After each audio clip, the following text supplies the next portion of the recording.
Short of a Kevin Durant trade, what other work does this Nets roster still need this offseason? We have a few more spots for Sean Marks to work with as the offseason goes on. The list of free agents is dwindling quickly. What other work do they need to do on the organizational side to firm up a team that, if they were to bring it back as it currently stands, still has some holes? Going to get into that. Going to get into a conversation with Jackson Gatlin as well. Tons to talk about here right after the theme music. You are Locked On Nets, your daily Brooklyn Nets podcast. Part of the Locked On Podcast Network, your team every day.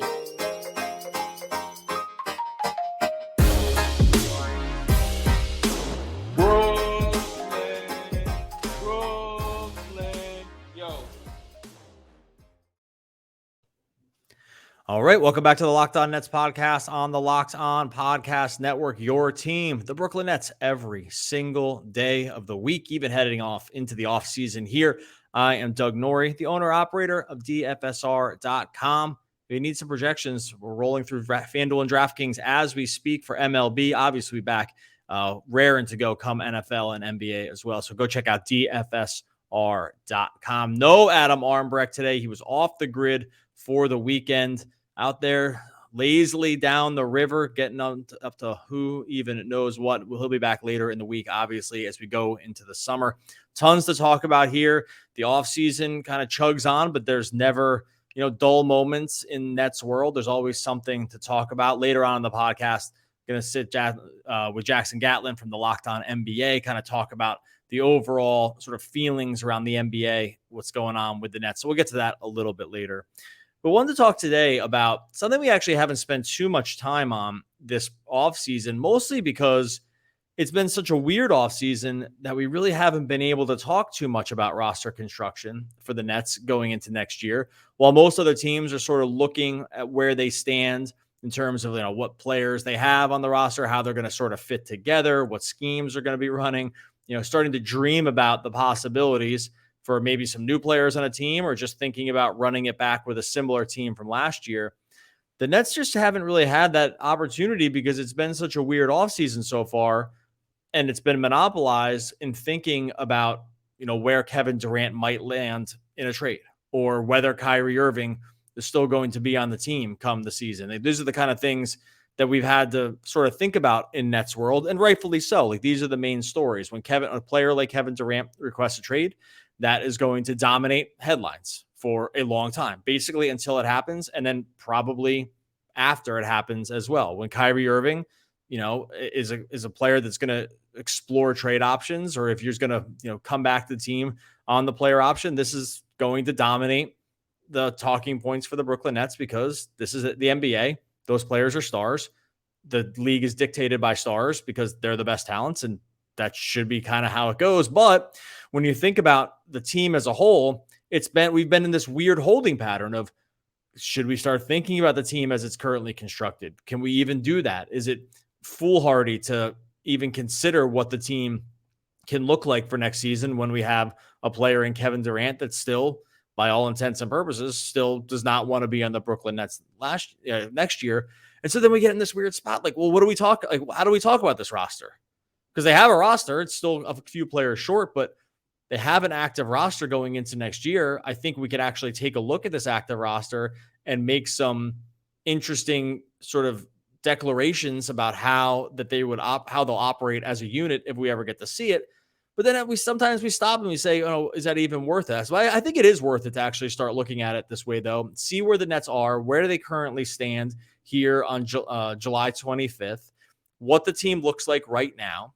If we try to believe that Kevin Durant, is going to be back for next season, how does the rest of this roster sort of shake out around them? Are there still moves that Sean Marks and company can make short of a trade that can bolster any of the spots that might be currently deficient? And believe me, there are some spots right now that are deficient on this roster.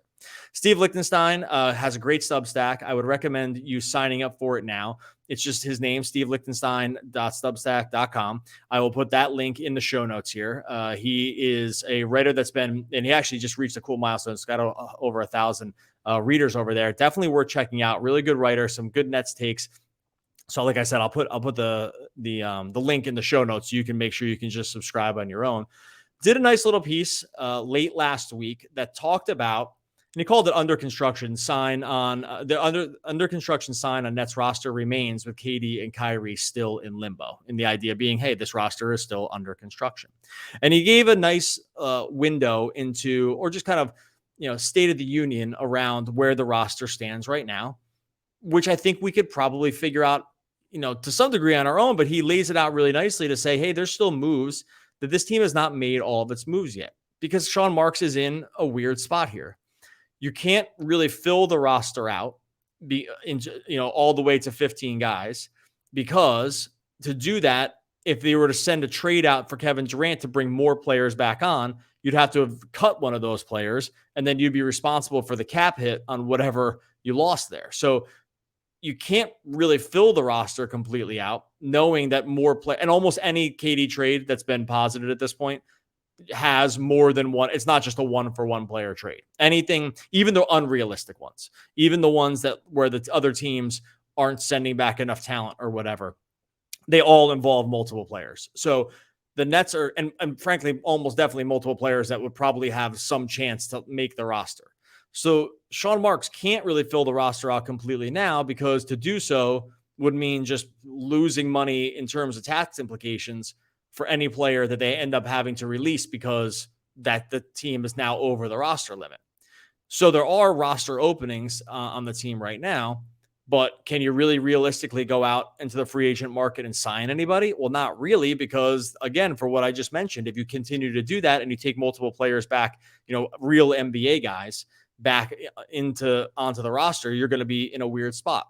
Because look, any trade we've seen so far includes multiple guys. Again, even the realistic ones, like the OG Anunoby, Gary Trent, Scotty Barnes, whatever way you want to wrap that around. It was like the Brandon Ingram plus like Devontae Graham. I'm kind of making this up as I go, but you know what I mean. You've seen people throw these into the trade machine. It always includes more than one guy. The Suns package, whatever it would possibly be, always includes like Mikal Bridges, Cam Johnson, Dario Saric starting there.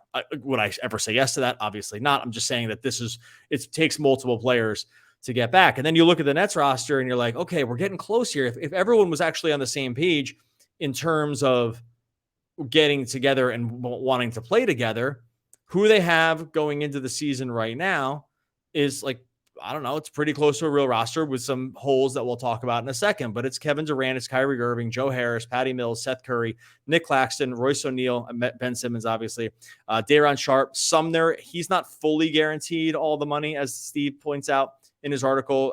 They can take a $250,000 hit on him, Cam Thomas, and then TJ Warren.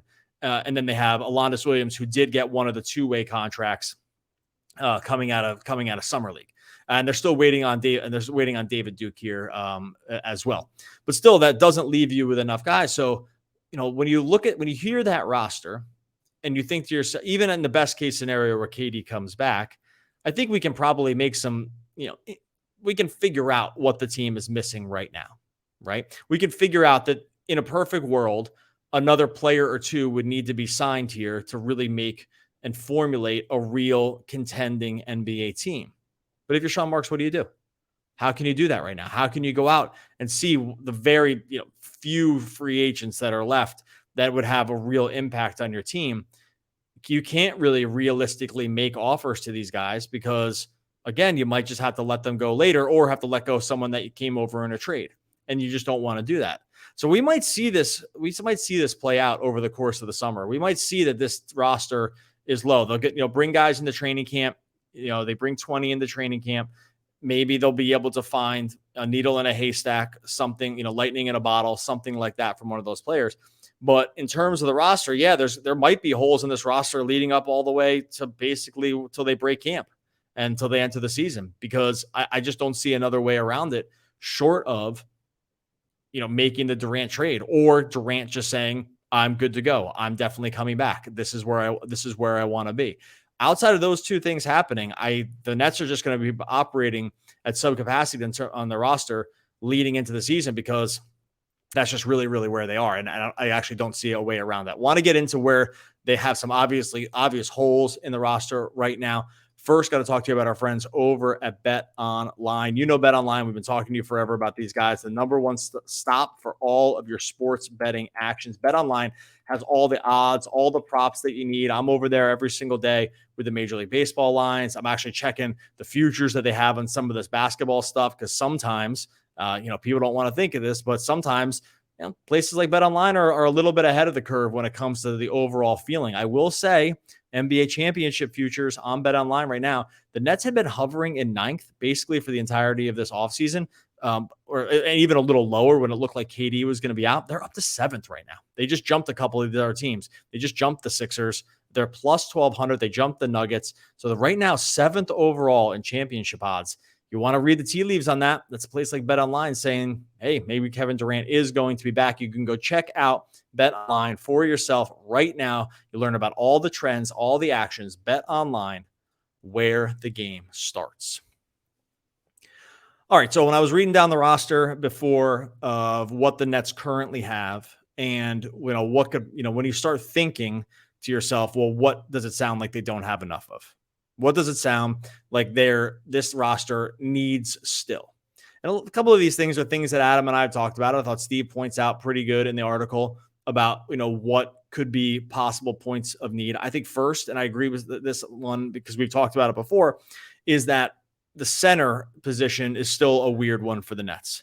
Season infinity of talking about the Nets needing to upgrade the center position in some functional way to have a guy that everyone trusts. It has not happened for a long time. It feels like this is the thing that Nets fans have sort of keyed in on as being a core deficiency of the team for years and years now. Look, I'm mostly on the side of the modern day center is pretty antiquated. In the playoffs, but I still think that the modern day center is pretty important for the regular season. I think we saw that last year with Andre Drummond doing a lot of innings eating in terms of minutes. We went through the DeAndre Jordan experience. Obviously, Nets had kind of pretty much a guy that fit this bill in Jared Allen. He got shipped off for James Harden. So maybe they had kind of solved it. Jared Allen didn't really make that leap into the Jared Allen, that next level Jared Allen move did not happen till he was unlocked in Cleveland. Like we started to see hints of it. Adam and I were on at the front of the bus of trying to get him to be starting over DeAndre right from the jump. So maybe they had the guy on the roster and they let him go. Hey, to trade for James Harden, you sometimes have to do that. But if you listen to the roster now, obviously Blake Griffin right now doesn't look like he's coming back. LaMarcus Aldridge does not look like he's coming back. These are guys that had fit the center minutes for the Nets. Right now it's Nick Claxton and Daron Sharp are the two big, however you want to label that, big bodies for the Nets at the center position.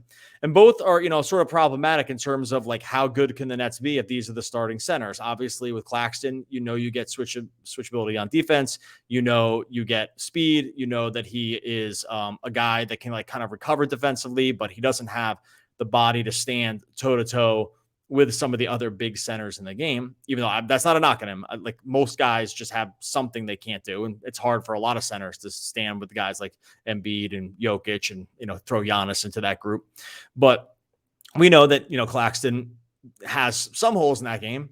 And if you pair him with Ben Simmons, you got probably a real spacing problem. So it could be a weird situation to have them both on the court on the offensive end, because there would be some lane congestion and some probably issues just facilitating some spacing.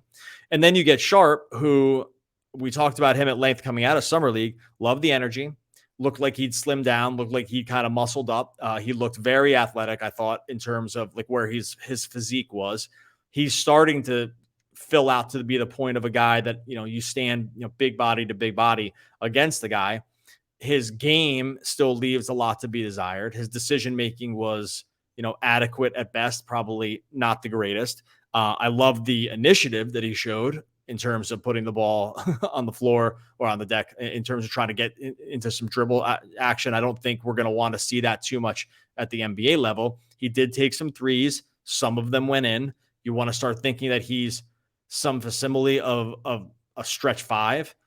He needs to show a lot more before that's going to happen. And really with a guy like Ben Simmons, you're going to need a more of a stretch big like this, because we already saw, where Simmons, the part of his game that he doesn't do well is shoot from the perimeter. And there's no, real inclination that that's going to change anytime soon. So when you think about the centers here, short of them going in closing minutes with, a kind of a matchup, KD and Ben Simmons, either or at the 5, and just try to offense and pace everybody, that's more of a playoff thing. The Nets probably should need to sign another center. Guys that are out there like Hassan Whiteside don't really fit the bill. It's a lane clogger. The Nets already kind of have 2 lane cloggers on the team. I don't see what bringing a guy like that in is going to do. So I think the Nets are just going to enter the season without one of these guys. I'm sure this is going to be a point of contention for all you out there. I know, I can already feel it. I've already heard some of it from people out there wanting more of a guy that can stretch the floor, wanting a big. It's not like these guys grow on trees. Not every team has one. Being a stretch 5 in the game usually means that you got paid by someone else and you're not just still sitting around on the free agent block at this point. But the Nets definitely don't have that guy on the roster right now. And it doesn't look like they're going to fill it anytime soon either. So that's problem 1. And I think problem 2 is a point that we can round out around like ball handling on this team. Like, what does that look like? Who's the point guard on this team? Okay. Who do you think the point guard is? Is Kyrie Irving the point guard? Is Ben Simmons the point guard? Okay. I can see it for both those guys. They both have a unique skill set where ball handling is, a skill of each of theirs. If you've watched Ben Simmons videos, folks, I know that everyone wants to point to what happened with him in the Hawks series and the missed dunk. I get it. That's the pile-on moment. Go back and watch this guy in transition, in mini transition, with guys smaller on him, when he gets a runway, when there's even a little bit of space in front of him, when someone overcommits to one side on him, and watch how fast he gets to the hoop. People have forgotten about this piece. He can do that. Is he a modern day point guard? Not really. You can sag off him. You don't need to play him straight up all the time. You can kind of pack the paint and force him out of that piece of his game. So it's weird to think about him as a point guard. And then we saw where Kyrie really thrived, and the Nets offense went nuclear was when James Harden took that role. Kyrie said, hey, he's the point guard. I'm a shooting guard. That's how we're going to be, because Kyrie seems to work a lot better when he's coming off ball, when he can get the right matchup for himself, when he can kind of cook someone when they've made a mistake. The part where he's dribbling up and initiating action, I don't know if that's always the thing that you want to do as a team either. They tried this a little bit with Goran Dragic last year. It had okay results, but they don't have anybody else on the team that can really do this. They don't really have this kind of point guardish kind of guy, and this might end up being a problem too. Now, I don't really see who's out there that they can really sign that's going to do it. So they're probably going to have to live with whatever kind of comes next for this team. They're just going to have to live with it. But the reason I'm saying this, and the reason I wanted to reference Steve's article, was because now that we're getting down to it, now that this trade maybe won't happen, we are looking at a situation where the trade, one of possible byproducts of the trade not happening, but KD requesting the trade, was that they were not able to fill out the roster in a functional way all the way down to 15 guys, because to hold the spots open for the potential trade means that you had to leave some core needs for your team off the list, just unless you were going to get stuck with the bill. And this is just on one of those other weird spots the Nets got put in with this stuff. It's sometimes you don't know if you're coming or going with this team. And I think that shows in the way that the roster was constructed this year, because the Nets haven't known if they're coming or going. And if you don't know you're coming or going, you cannot make all the complete moves that you need to do, especially at either end of the positional spectrum. Notice how, hey, they filled some of this. Royce O'Neal, TJ Warren, these guys that live in that 3 to 4 zone in terms of or always have sort of importance on the NBA court, sign those guys at will. You'll always need them. But when you need to keep roster spots open, hey, sometimes you lose the point guard, sometimes you lose the center, because they're not going to fit into every single scenario, and you might get stuck holding the bag. And I think that's what we're seeing with the Nets roster right now. All right, coming up after this, we are going to talk. I jumped on to Locked On NBA with Jackson Gatlin to talk about the state of the Nets right now. Did have some thoughts about Ben Simmons, and not so much what we heard, but what we haven't heard from some of the guys about Ben Simmons. Going to talk a little 3-point shooting, talk about roster construction, obviously going to get into the KD trade as well. So after this, going to jump on with Jackson Gatlin from Locked On NBA. And then after that, as you know, make sure you subscribe over on YouTube. Make sure you subscribe wherever you listen to podcasts, free and available on all platforms. Going to jump in with Jackson Gatlin after this. Joining us now is Doug Norrie from Locked On Nets. You can follow on Twitter on the Bird app at Doug Norrie. Now, Doug, after what felt like so much buzz regarding Kevin Durant, the trade request, the saga, if you will, all of that, it feels like it's maybe a little bit dead in the water right now. And I'm sure we're going to still be following the storyline all throughout the NBA offseason, eventually to whatever end it actually comes to. And we're going to talk about KD here in just a moment. But I want to start with shifting our gaze momentarily here to Kyrie Irving, kind of the other half of what the Nets are dealing with right now as far as their future is concerned. First, is there even remotely a world where KD and Kyrie are still on the Nets to start next season? And if not, right now, who in your mind are kind of the front runners that make the most sense in potentially landing Kyrie Irving if dealing him is still one of the top things on the Nets agenda? Yeah, I think Kyrie is almost definitely going to be on the Nets. I think that one, if I were to put a bet down now, I would say Kyrie is going to be on the team. I just don't see the market. They briefly explored that. It didn't seem like there was a lot of people interested. Maybe something changes. This is kind of like, as we know, a downtime when it comes to the NBA news cycle. There's not been much in the way of movement around either rumor wise or just even speculation that Kyrie moves. I mean, he has said that he wants to stay in Brooklyn. Who knows? It's like very difficult to believe what he says on a day-to-day basis. So I totally get that. But just starting with Kyrie, and I have a slightly different version of this for KD, but just starting with Kyrie, my guess is that come opening night of next season, October 15th or whatever it is, that he will be on the team. Now, it might only be for one season and it might be up to the trade deadline or something like that. But I think that he starts the season with the Nets because I think it's just it's mostly just an other team kind of thing. Look around the league and see who has an appetite for a year of Kyrie at that money with whatever risks might be generally associated with him now. And I think it's as much about not being a market as anything else. But just from a Kyrie standpoint, I would say that he's probably on the team. Now, you said you had a little bit of a different version of that, but for Kevin Durant. So how does that relate back to KD and your gut telling you whether he's going to be on the team or not come opening night of the season? Okay, so I guess it's actually not different. I might have misspoken. It's different than what I think the collective NBA narrative is, which is I think they are both going to be on the team at the start of the season. That is where I've stuck with basically for the last 3 weeks after it kind of was completely hammered home when Ayton signed. If Mitchell gets traded to the Knicks because they can offer a huge package, I would further solidify every one of these pieces that falls that could have been attached to a KD deal that moves on. Like Ayton cannot be obviously anymore. Mitchell, it would be hard to imagine a 3-team trade where they were able to get enough going back to Brooklyn through a situation like that with that many assets. And so and then looking at just what the Suns, I've asked a million Suns fans, Brendan Clean and I from Locked On Suns did a crossover last week. And I basically said, what's the best offer? And basically there is no good offer from the Suns. And so they just don't have it. It's not for lack of creativity. It's just for lack of assets at this point. So I'm still firmly in the camp, and it's been called copium or whatever other, delusional thinking by a whole host of people. I'm fine with it, that I still believe that the Nets are willing to try to just stand their ground here and run it back. So I don't think the deal is going to materialize. And so I guess I meant when I said different, I didn't really mean they're different from each other. I think it's a little different than how some of the narrative has cropped up around this, which is tied almost exclusively to historical stuff when it comes to superstars.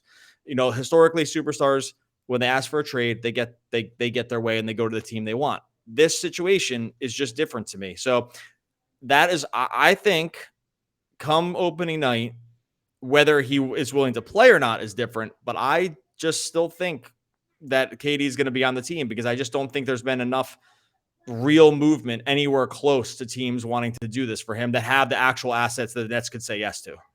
How big of a role do you think, the availability, right, of Ben Simmons kind of plays into maybe being able to coerce KD and Kyrie into one last ride off into the sunset, if you will, right? Because if you've got a healthy KD, if you've got a Kyrie who's, actually available this season, and then you pair those two guys with a Ben Simmons, and then you look at the rest of this Nets roster, it's not a bad roster. Like, this team is not in a position where they're going to be a bottom of the barrel team. They've got so many talented players. It's all just about if you can get the stars at the top to be A, available, and B, bought into what they're trying to do.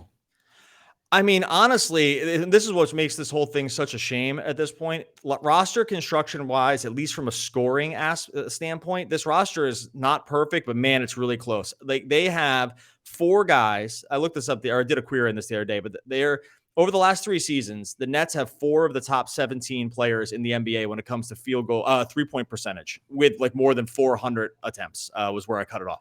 More than 400 attempts. They had 1 Harris, 2 or 3 Curry. Kyrie was 14 and KD was 17. I think I don't have it right in front of me, but I'm pretty sure I know that's really, really close. I think Kyrie might be the only one that's off, and then you have Ben Simmons, who, when it's rolling for him, has been one of the very best 3-point assist guys in the entire league. Like, driving kick, when he has shooters around him, that is actually a core skill set that can space the floor. And then his actually lack of spacing matters a lot less, right? So in terms of overall lineup construction, just starting from that as sort of a focal point, and then moving out, and you got a guy like Claxton who can play some defense, switchable. Maybe if there's anything left in the tank for TJ Warren, like this team. I didn't even mention guys like Patty Mills that are just decent regular season guys. This team is constructed in a way that could win a decent amount of regular season games. I don't know if it's a championship level. They're probably a wing defender away, or maybe a real center away, but yeah, man, in terms of their actual, what the guys that are actually on the roster now, assuming they wanted to play, this is set up really well. What do you think about this?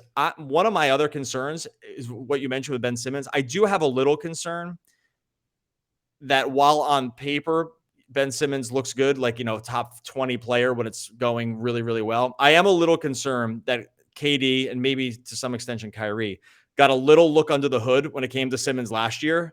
And that is actually part of I don't want to run it back with this guy. That's actually that's the one other little piece that's really never been mentioned, because I don't think these guys want to throw each other under the bus. But I do wonder if during that whole drama with Simmons last year, KD was like, no way, man. I can see it. Like, I can see it. I can see how this guy's built. And it's just not for me. Does that make sense? Because that's actually my biggest concern of all the trades. The least of my concerns is actually that he took a look around and said, it's just not happening with this guy.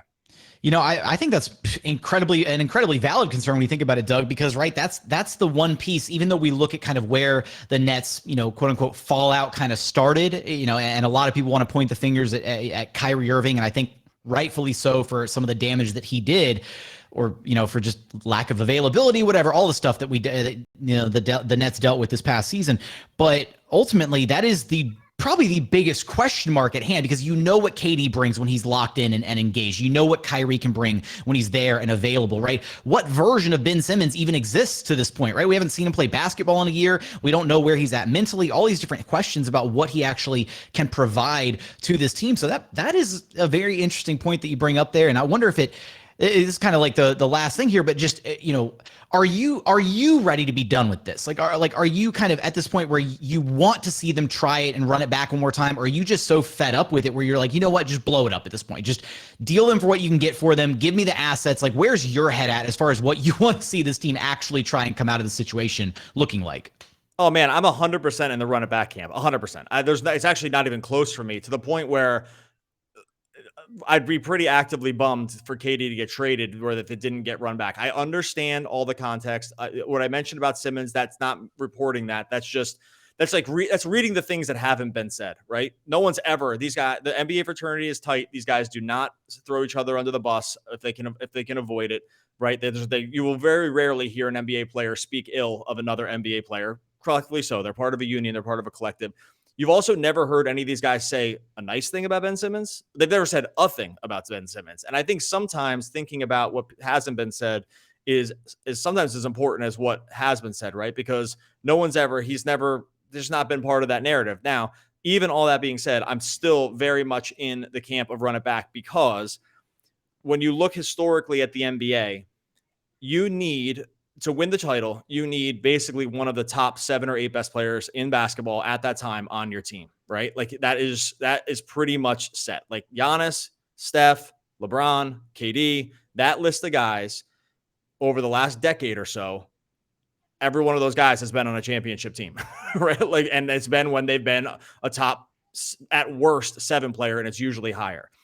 They have that with Kevin Durant now. If the goal is to win the championship, you basically punt your chances at winning a championship by trading Kevin Durant because you are not getting one of the guys I just mentioned back in a trade. And that is the group that you need to win. Maybe one day that will be proven wrong. Like, Celtics almost got it done. Suns almost got it done. They didn't. You still need one of those guys on your team. KD is one of those guys. And so as long as you have them, you work your whole NBA life to try to get one of these guys on your team. That's the only goal. And once you have them, you have to do everything to run it back. So this is me saying I do not want them to trade him. I would take an unhappy Kevin Durant back over, a very happy mix of players that are going to come back that are going to be worse than Kevin Durant. So I'm 100% team roll it back. The 2022-2023 Nets slogan, #RunItBack, posited by Locked On Nets host Doug Norrie. Should the Nets be the team running it back this next year? What version, if any, of Ben Simmons will the Nets possibly be getting next year? You're going to have us covered for all of that and more over at Locked On Nets. Doug, I appreciate you stopping by Locked On NBA with me. Awesome. Thanks.